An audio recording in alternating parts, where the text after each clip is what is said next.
kebiasaan karakternya pemarah, tantrum, pernah nggak kayak gitu kan? Tapi itu semua bisa diubah asalkan kita secara konsisten ya. Jadi bisa karakter seseorang itu bukan yang sifatnya dari lahir, tidak, tapi bisa diubah asalkan ada kemauan dari diri sendiri. Sama halnya mungkin mahasiswa-mahasiswa ini mungkin karakternya nih zaman waktu masih SMA-nya ini kurang sopan santunnya, mungkin semaunya aja, atau mungkin karena habitnya atau lingkungannya dulu pergaulannya ya membawa dia itu kurang sopan santun ya, tidak etikanya agak buruk. Tapi dengan lingkungan yang baru, dengan adanya di perkuliahan bisa membentuk karakter yang lebih baik lagi. Jadi makanya perlu adanya pembangunan karakter di awal semester 1. Jadi kenapa di semester 1 sudah ditanamkan pembangunan karakter, jadi bisa membentuk supaya mahasiswa ini mempunyai perilaku yang baik dan benar yang sesuai dengan norma. Nah, ini ada menurut Wicona di tahun 1900, knowing the good, discerning the good, and doing the good, mengetahui yang baik, menginginkan baik, dan melakukan yang baik. Nah, ingin nggak kalian semua punya karakter yang baik? Ini kan kita jauh-jauh ini semua karakter yang buruk. Nah, di mana dalam konteks perekam medis informasi kesehatan atau yang disingkat dengan PMIK, karakter adalah kompas moral internal yang memastikan setiap data pasien yang dikelola dengan integritas, akurasi, dan kerahasiaan. Nah, seringkali mendengar kata integritas, akurasi, dan kerahasiaan. Ini adalah karakter yang harus dibangun oleh seorang PMIK, ya kan? Perekam medis informasi kesehatan. Kemarin kayaknya sudah ada kan pertemuan yang menyatakan apa itu PMIK, ya kan? Kalau kita kan perkuliahannya RMIK, rekam medis informasi kesehatan. Nah, kitanya seorang PMIK, seorang perekam medis informasi kesehatan. Nah, karakter itu adalah nilai-nilai luhur yang diwujudkan di dalam tindakan. Nah, apa sih manfaat pembangunan karakter bagi seorang PMIK? Di mana yang pertama adalah kita harus membangun kepercayaan. Nih, poin pentingnya apa sih? Harus kita bangun nih dari dalam diri kita sendiri itu kepercayaan. Baik pasien, dokter, manajemen rumah sakit mempercayakan data paling sensitif kepada Anda, ya. Bagi nih semua pasien itu sudah menyerahkan nih data-data rahasia mereka itu kepada kita seorang PMIK, ya kan? Dokter juga sampai tingkat manajemen pun juga udah mempercayakan data-datanya pasien itu sama mereka. Jadi kalau dokter mungkin bisa mengakses datanya hanya pasien yang dia dilayani, benar kan? Misalnya si A berobat, oke, dia bisa melihat nih rekam medisnya pasien, riwayatnya pasien. Tapi kalau misalnya si B berobatnya sama dokter lain, si A tidak bisa melihat, ya kan? Karena dia bukan dokter pasien dia tersebut, ya kan? Tapi kita seorang PMIK kita bisa melihat all in semua data pasien yang berobat di suatu pelayanan kesehatan. Jadi makanya seorang PMIK itu harus dibangunlah sebuah kepercayaan yang mana karakternya adalah jujur, amanah. Di mana harus jaminan utama adalah kerahasiaan data. Jadi pentingnya bagi seorang PMIK untuk menjaga kerahasiaan data pasien. Kemudian ada lagi menjamin akurasi dan kualitas data. Karakter teliti, cermat, dan bertanggung jawab akan meminimalisir kesalahan dalam pengkodean. Nah, udah belajar belum kode ICD-10? Belum ya? Ini semester berapa? 2? Ya. Nah, nanti ada lagi namanya kode-kode diagnosa penyakit, misalnya ISPA. Udah tahu belum ISPA? Depresi saluran pernapasan akut, atau misalnya common cold, demam, ya, observasi febris, kemudian apa lagi nih, DBD. Nanti ada pasti mahasiswa mempelajari diagnosa penyakit dan kita sebutkan ada kode-kodenya. Jadi banyak ya. Jadi banyak banget, nanti ada bukunya setebal ini nih, buku kode ICD-10. Nanti itu ada di semester berapa kita akan belajar tentang pengkodean. Nah, itu tugasnya nanti nih. Oh, ternyata nih dokter nih sudah mendiagnosa penyakit pasien ISPA, kodenya berapa? Atau dia sudah terdiagnosa DBD, atau kodenya berapa? Ada lagi ya. Malaria ada lagi kodenya. Kemudian indeks dan pelaporan yang dapat berakibat fatal. Jadi seorang PMIK jadi dia membuat pengkodekan, kemudian indeks juga sama pelaporan. Ini adalah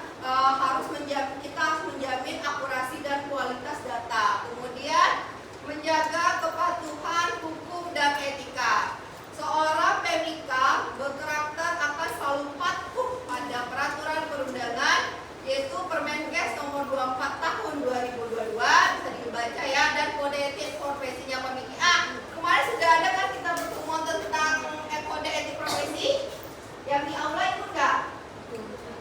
Sudah dijelaskan kan tentang organisasi profesinya. Jadi setiap tenaga kesehatan itu mempunyai organisasi profesinya. Berarti contohnya seperti dokter, dia tergabung dalam organisasi ID. Nah, seorang kesehatan masyarakat namanya IAPMI, kemudian bidan IB, ya kan? Perawat PPNI, kemudian kalau kita rekam medis adalah Formiki. Jadi semuanya nanti setelah tamat silakan bergabung ke organisasi kesehatan dan ada kode etik profesinya. Itu adalah yang nanti mendahului kita ya, adalah ada kode-kode etik sebagai seorang perekam medis. Kemudian meningkatkan profesionalisme dan kolaborasi tim, karakter dan disiplin, menghargai waktu dan dapat diandalkan akan membuat Anda menjadi rekan kerja yang dihargai oleh perawat, dokter, dan staf lainnya. Nah, ini nanti penting bagi nanti kita seorang perekam medis dan informasi kesehatan di dunia kerja, di mana kita tidak bekerja sendiri ya, kita punya rekan, ada perawat, ada dokter, ada staf lainnya. Jadi tolonglah disiplin tepat waktu ya.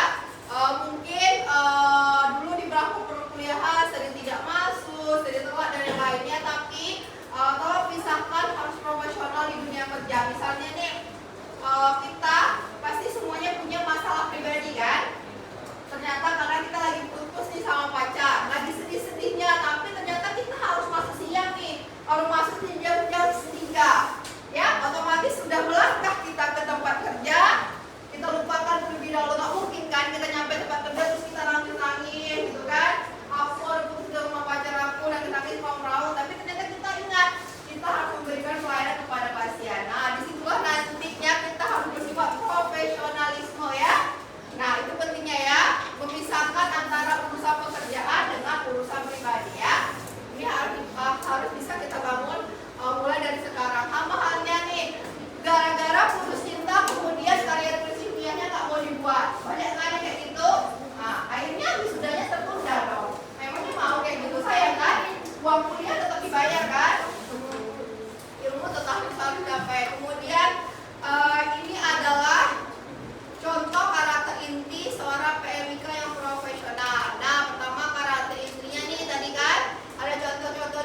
manusia pasti bilang manusia tidak lupa, tidak luput dari salah dan hilang. Sering kan kata-kata gaulnya seperti itu kan.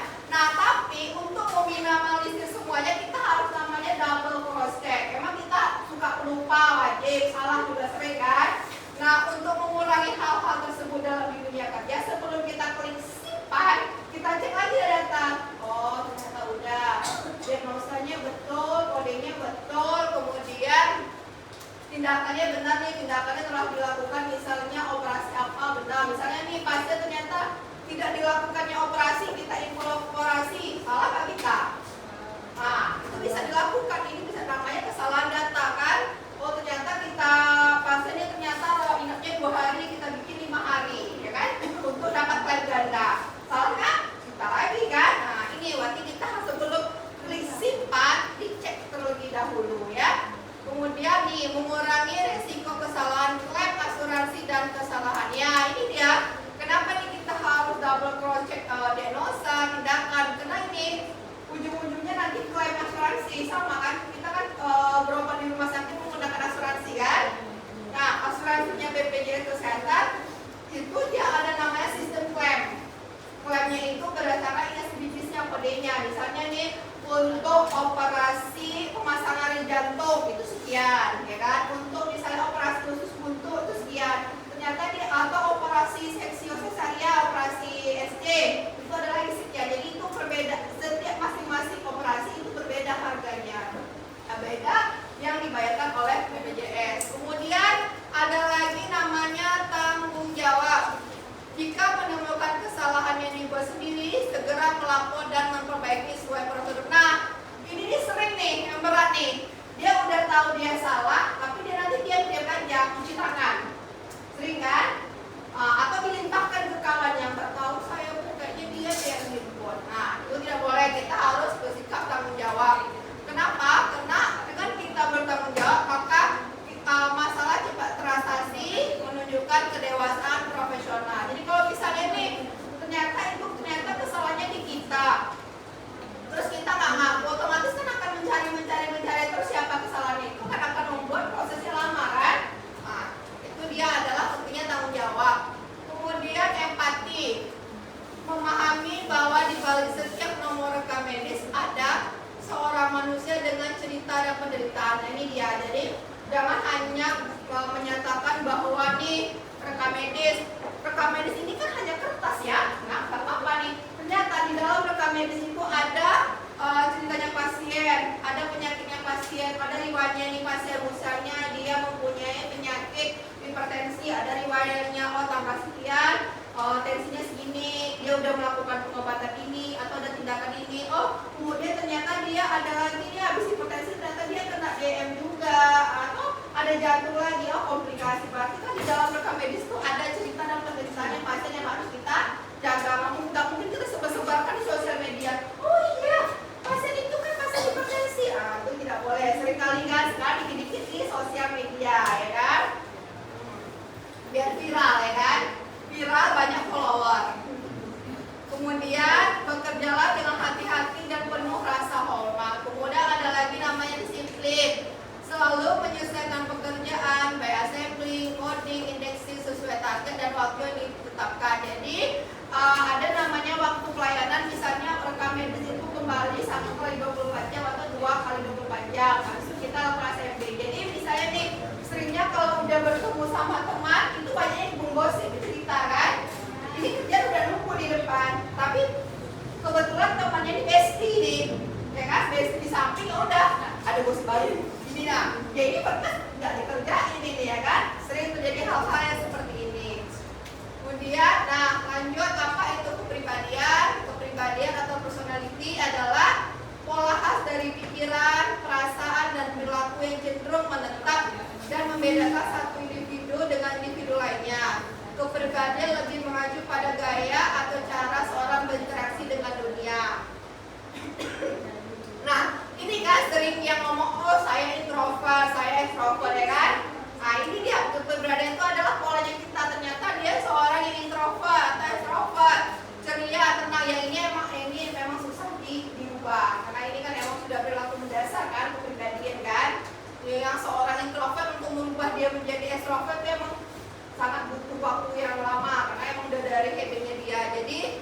Jika karakter adalah apa yang ada di dalam dirimu, kepribadian adalah bagaimana kamu menunjukkannya. Ya, jadi tadi kita udah belajar karakter, kemudian kita belajar tentang kepribadian. Nah, ini adalah hubungan karakter dan kepribadian. Kita buat sebuah analogi. Analoginya adalah mobil dan pengemudi. Kepribadiannya adalah mobilnya. Berarti kalau mobilnya ada nggak tipenya nih? Ada sporty, ada yang cepat ya kan? Tipe mobil banyak kan? Ada lagi yang misalnya tipenya SUV yang tangguh, ada lagi yang mobilnya lincah, banyak nih. Seperti kayak Pajero, Innova, itu banyak kan? Ini mobil itu adalah sebuah kepribadian. Nah, karakternya jadi adalah pengemudinya kita yang membawa mobilnya kan? Pengemudi yang berkarakter baik akan mematuhi rambu lalu lintas, tidak ugal-ugalan dan bertanggung jawab apapun jenis mobil itu. Jadi misalnya nih, mau saya bawanya Ayla, mau saya bawanya Avanza, atau mau yang mahal, Pajero atau BMW sekalian. Tapi tetap kalau yang bawanya ugal-ugalan, aku cuma tak lebih mahal, ya kan? Cuma mau dia bawanya misalnya BMW, tapi ternyata pengemudinya ugal-ugalan, nggak pengaruh mobil mahal sekaligus, ya kan? Tapi kalau misalnya pengemudinya itu taat lalu lintas, maupun mobil yang murah, kalau misalnya kecil ya kayak Ayla, tapi ternyata pengemudinya berperilaku baik, ya kan? Dia berperilaku tenang, mematuhi, jadi itu berfungsi dengan baik kan? Jadi walaupun dia misalnya kepribadiannya banyak, ternyata karakternya dari sendiri itu yang dibangunnya bagus, maka ya bagus. Sama kalau pengemudinya berkarakternya buruk, melanggar aturan, walaupun secanggih apapun dan sebagus apapun, tetap juga tetap buruk, ya kan? Jadi kesimpulannya adalah kepribadian adalah alat kita, karakter adalah tangan yang mengendalikan. Jadi balik lagi, seorang itu harus mempunyai karakter yang baik yang dibangun dari diri sendiri, ya, itu bisa diubah. Nah, ini adalah menganalisis hubungan keduanya pada profesi. Nah, kita juga harus analisis, tadi kita analisis sebagai sebuah mobil dan pengemudi, analoginya. Nah, kita analisislah bagaimana seorang profesi PMIK. Misalnya, dia mempunyai kepribadian yang sesuai, misalnya tenang, introvert, terorganisir, ya kan? Dimana karakter kuatnya sangat efektif, fokus pada detail, dapat diandalkan dan amanah, menjadi tulang punggung unit pekerjaan. Karakter lemahnya, nah ini dia pasti ada di balik karakter yang kuat pasti ada karakter yang lemah. Misalnya silent danger, yaitu tampak tenang dan bekerja baik, namun, nah ini dia mungkin ya kadang ada yang bilang tenang-tenang menghanyutkan, ada kan? Kayaknya dia baik, kali tenang, kali ternyata dia ada silent danger, ya ternyata dia pekerjaannya adalah memanipulasi data atau menyembunyikan kesalahan dengan rapi tapi sangat berbahaya, ya kan? Karena kayak orang yang berdiam-berdiam, ternyata kata orang, oh berdiam-berdiam ternyata perilakunya lebih buruk. Mending kita yang barbar-barbar aja. Ada yang seperti itu kan? Nah, itu dia. Nah, ada lagi misalnya kepribadiannya kurang sesuai, misalnya dia orangnya extrovert, kurang detail. Nah, kita harus kembangkan meskipun suka bersosialisasi, karakter yang kuat, tanggung jawab dan mendorongnya untuk membuat sistem. Misalnya dia ada buat checklist. Misalnya nih, pekerjaan hari ini aku targetkan assembly aku harus selesai. Oh, di checklistnya. Tapi ternyata teliti, kita checklistnya. Atau misalnya hari ini aku ada tugas buat makalah ini. Oh, sudah aku kerjakan. Berarti dia ada checklist untuk tuntutan sebuah pekerjaannya. Nah, yang beresikonya itu misalnya cenderung ceroboh karena sifatnya yang kurang detail dan tidak punya dorongan untuk memperbaikinya. Sering membuat kesalahan dan tidak bertanggung jawab. Nah, menurut Anda mana lebih penting untuk dibentuk oleh seorang PMIK? Kepribadian atau karakter? Kenapa? Hah? Yang mengendarai, kepribadian. Oke, nah ini adalah studi kasus untuk analisis dan penilaian. Misalnya Anda adalah seorang staf PMIK baru. Suatu hari seorang dokter senior yang sangat ramah dan baik kepada Anda, atau misalnya nih dokternya ternyata ganteng, wow, kelasnya misalnya, ya kan? Kemudian dia minta tolong untuk sedikit menyesuaikan. Misalnya atau ternyata dia suka nih sama dokter ini, ya kan? Tolong dong deh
karakternya, kepribadiannya misalnya tidak enakan atau menurun atau mungkin permintaan sulit ditolak, apalagi yang minta tolong adalah dokter, segan, ya kan?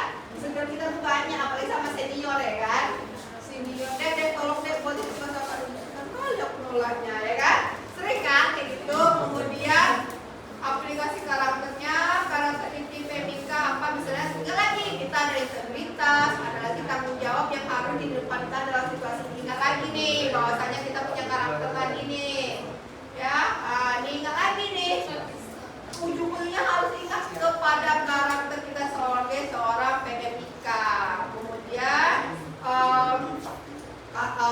keputusan apa, respon apa yang tepat, bagaimana cara menyampaikan secara profesional tanpa merusak hubungan kerja, ya kan? Tetap kita harus menyampaikannya secara profesional. Tidak, nggak bisa, nggak bisa, boleh gitu. Tentu kita harus menyampaikannya harus baik supaya tidak merusak hubungan pekerjaan yang telah ada, ya kan? Nah, kesimpulannya, fondasi seorang perekam medis profesional karakternya adalah teknis seperti kita coding, manajemen data akan sia-sia tanpa didasari oleh karakter yang kuat seperti integritas, ketelitian, dan tanggung jawab. Ini adalah sebuah karakter yang harus ditanamkan seorang PMIK. Kemudian kepribadian adalah gaya, kepribadian Anda adalah warna kulit Anda, namun karakter yang kuat harus menjadi pembantu utama dalam setiap tindakan. Berarti kita harus, memang nih walaupun kita punya kepribadian berbeda, tapi kita punya karakter seperti tadi, integritas, ketelitian, dan tanggung jawab. Tidak bisa ditawar. Nih ada kata-kata baru bawah nih, tidak bisa ditawar ya. Walaupun kita pas bawah 1M ya. Ya, terima kasih. Dalam profesi yang memegang data dan nyawa dan rahasia pasien, karakter bukan pilihan melainkan sebuah keharusan.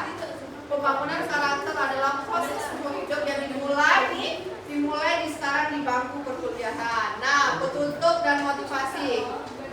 Integritas adalah melakukan hal yang benar, bahkan ketika tidak ada yang melihat kita. Kadang-kadang nih, banyak yang melihat saya buka data, ya kan? Tapi jangan ingatlah bahwasanya kalau kita merasa nggak ada yang lihat, pasti yang lihat pasti melihat kan? Paling sering nih ngelihat, oh nggak ada, aman, nggak ada yang lihat, ya kan? Jadilah perekam medis dan informasi kesehatan tidak hanya cakap secara teknis, tetapi juga luhur secara karakter. Itulah warisan terbaik yang bisa Anda berikan bagi dunia kesehatan. Nah, ini lagi kita harus, ini lagi nih, Anda bukan sekedar petugas administrasi, Anda adalah penjaga gerbang informasi kesehatan. Seorang perekam medis dan informasi kesehatan, PMIK, memegang data paling sensitif milik pasien. Data tersebut menyangkut hidup, privasi, dan bahkan keselamatan mereka. Kemudian, kepercayaannya adalah mata uang utama dalam profesi ini. Kepercayaan bisa dari pasien, dari dokter, dari manajemen rumah sakit, dan penegak hukum. Karakter yang kuat bukanlah pilihan melalui standar wajib. Jadi wajib ya, bukan pilihan, tapi wajib bagi seorang PMIK. Misalnya, salah kecil pasti akan berakibat fatal ya, tidak teliti, tidak jujur. Bisa berdampak fatal pada diagnosis pasien, klaim hingga tuntutan hukum. Nah, kira-kira ada pertanyaan untuk kepribadian dan karakter?